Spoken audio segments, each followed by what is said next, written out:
आज हम लोग कोऑपरेटिव बैंक्स की चर्चा करेंगे। पहले तो समझो, आपने सारस्वत बैंक का नाम सुना होगा, झूलेलाल बैंक ज्यादातर सिंधियों का है, जलाराम बैंक गुजरातियों का है। ठीक है। फिर कैथलिक बैंक, लक्ष्मी बैंक, रुपी बैंक, समर्थ बैंक, बिजनेस बैंक, महिला सहकारी बैंक, जलगांव, बहुत सारे, थाने जनता, इतने सारे हैं। बट एक खासियत है कोऑपरेटिव बैंक्स का, ये लोग normally with in the state operate करते हैं। महाराष्ट्र है ना, तो विद इन महाराष्ट्र ही ये लोग ऑपरेट करेंगे। ज्यादातर इनके ब्रांचेस आउट ऑफ स्टेट नहीं होंगे, कर सकते हैं बट ये लोग महाराष्ट्र के भीतर ही होंगे। अब 40,000 गांव है महाराष्ट्र में, तो इतने सारे बैंक तो ओपन नहीं करेंगे। तो महाराष्ट्र के अंदर भी जैसे नासिक डिस्ट्रिक्ट है, बस उसके दायरे में कुछ बैंक्स होंगे। ठीक है। सो ये कोऑपरेटिव बैंक्स क्या है, जो एक तो with in the state operate करते हैं। मिनिमम कितने लोग लगते हैं फॉर्म करने के लिए? 10 लोग। 7 is a public limited company का आंकड़ा। कोऑपरेटिव सोसाइटी के लिए कौन सा कायदा लागू होता है? तुमको टोटल 4 चीज देखना पड़ेगा। Number 1, cooperative societies act of 1912। Maharashtra है तो महाराष्ट्र कोऑपरेटिव सोसाइटीज एक्ट 1960 देखना पड़ेगा।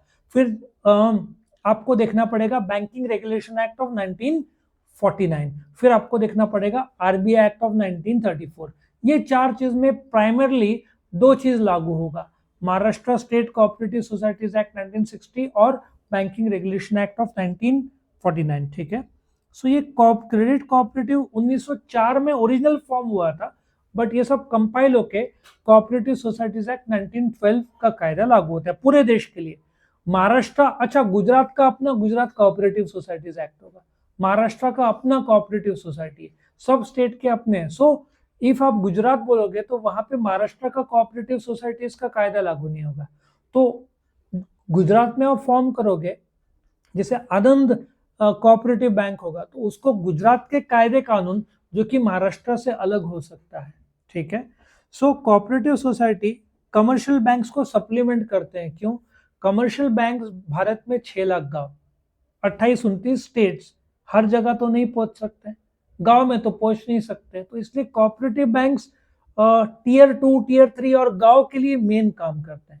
बड़े शहर में तो आपको हांगकांग, शंघाई बैंक, एचएसबीसी मिल जाएगा, बड़े बड़े फॉरेन बैंक्स मिल जाएंगे, एचडीएफसी, आईसीआईसी तो मिलना ही है, एसबीआई भी मिलना है। तो छोटे कस्बे, गांव, ये सब जगह ये काम में आते हैं। ठीक है। सो कोऑपरेटिव में क्रेडिट इंस्टीट्यूशंस है, जिसमें आपको प्राइमरी कोऑपरेटिव, यहाँ पे ये देखो 3 भाग दिया है। एक प्राइमरी है, एक डिस्ट्रिक्ट है, एक स्टेट है। प्राइमरी लेवल में भी एक सिटी को कवर अप करता होगा, नासिक सिटी। ठीक है। ये नासिक सिटी, नासिक डिस्ट्रिक्ट, इसमें सिन्नर आ जाएगा, नगर आ जाएगा, औरंगाबाद आ जाएगा, इगतपुरी आ जाएगा। ठीक है। तो ये उस लेवल पे, और ये इसमें पूरे सारस्वत बैंक मुझे लगता है पूरे महाराष्ट्र में फेमस माना जाता है। सो 3 टियर रहता है, एक तो सिर्फ सिटी में रहेगा, एक जिला, महाराष्ट्र में आई थिंक 7 जिले हैं। ठीक है। उसमें नासिक जिला में ये आएगा। ठीक है। और पूरे महाराष्ट्र। सो तुम किस टियर पे फॉर्म होना चाहते हो, ये तुम्हारे ऊपर है। ठीक है।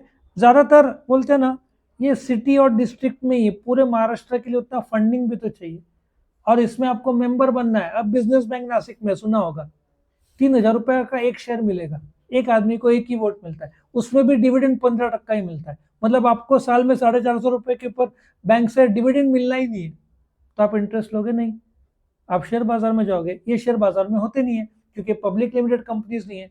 इसलिए मैं 5वां एक्ट मेरे मन में आया था पर नहीं बोला, कंपनीज एक्ट 2013, लेकिन वो कंपनी है नहीं, तो इन पे कंपनीज एक्ट लागू नहीं हो सकता, क्योंकि लिमिटेड नाम के अंत में नहीं है, क्योंकि कोऑपरेटिव बैंक है। कनेक्शन आ रहा है आपको? एसबीआई कंपनीज एक्ट है, तो एसबीआई पे कोऑपरेटिव लागू नहीं होगा। सो एसबीआई रहा तो companies act 2013, banking regulation act 1949, RBI act 1934, और एक एसबीआई का भी अपना एक्ट 1955 लागू होगा। ये 3-4 सिस्टम उन पे लागू होंगे। स्टैट्यूटरी कंपनी है, वो पार्लियामेंट के थ्रू हुआ था। बहुत लिमिटेड कंपनीज है पार्लियामेंट के, बाकी मेजरली प्राइवेट लिमिटेड और पब्लिक लिमिटेड होता है। ठीक है। सो ये 3 टियर सिस्टम किस चीज का था? कोऑपरेटिव सोसाइटी का। क्लियर सबको?